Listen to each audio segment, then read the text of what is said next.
is God? What is God? We're going to talk about it right after this.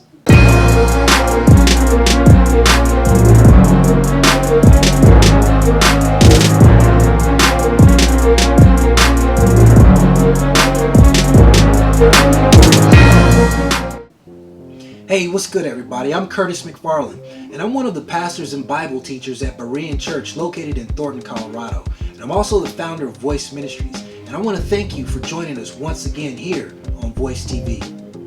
As I noted before in a previous video on what this channel is all about, one of my goals is to help bring clarity on what is Christianity and what does it really mean to be a Christian.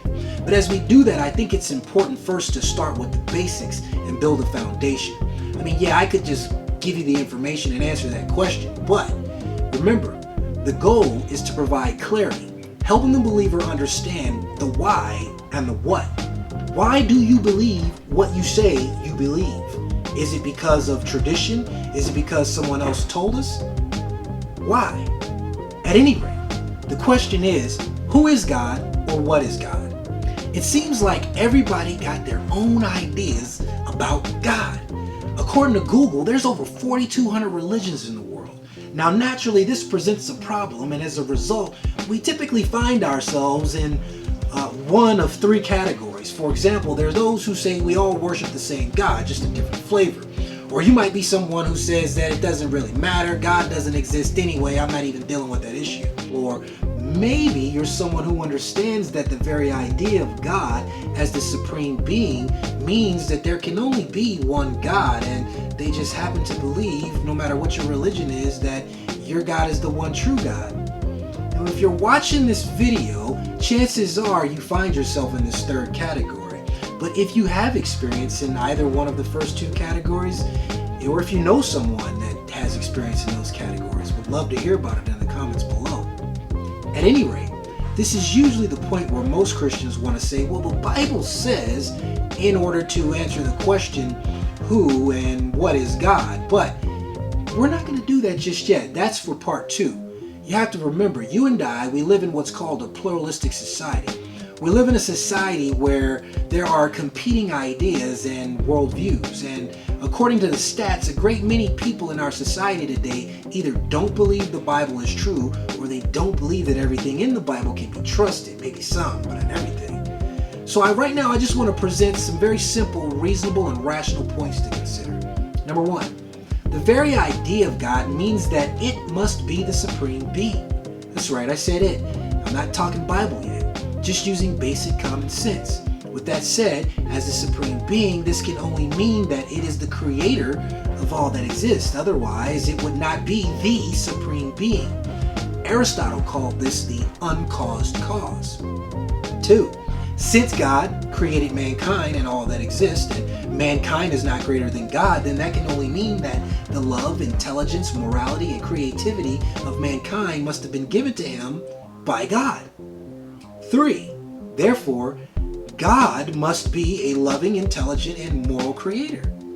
Makes sense?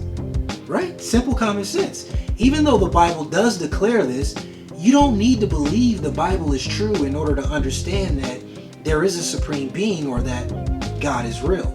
Now, granted, there are those who choose to believe that mankind was created by aliens, or that we all evolved from a slimy green glob of goo, and from there we were monkeys, and then over billions of years we eventually evolved into humans. But here's what you're not always being told.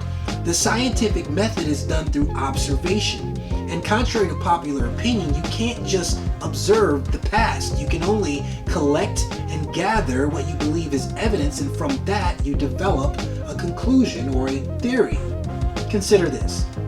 In 2001 and updated in 2015, the Discovery magazine, one of the leaders in reporting developments in science, medicine, technology, and the world around us, they reported that over 500 scientists have signed a statement publicly expressing their skepticism about the theory of Darwinian evolution.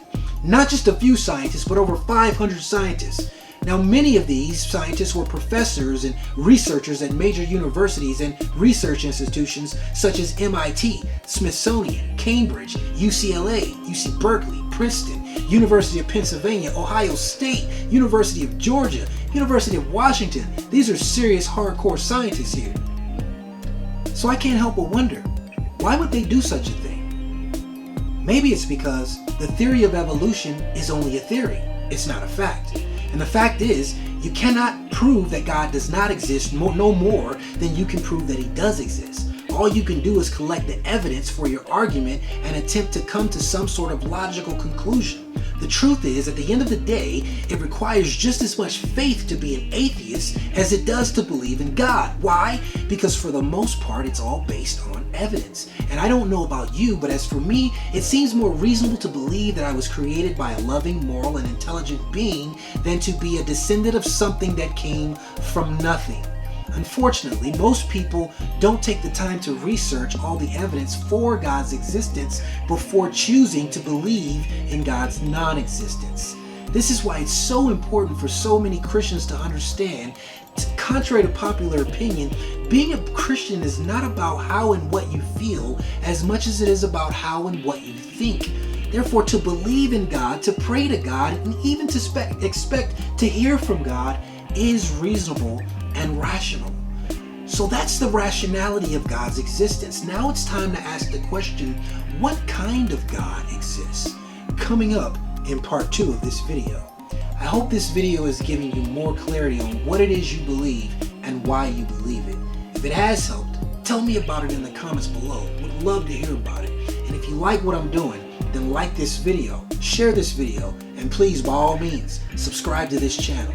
Thanks for watching, and I look forward to seeing you next.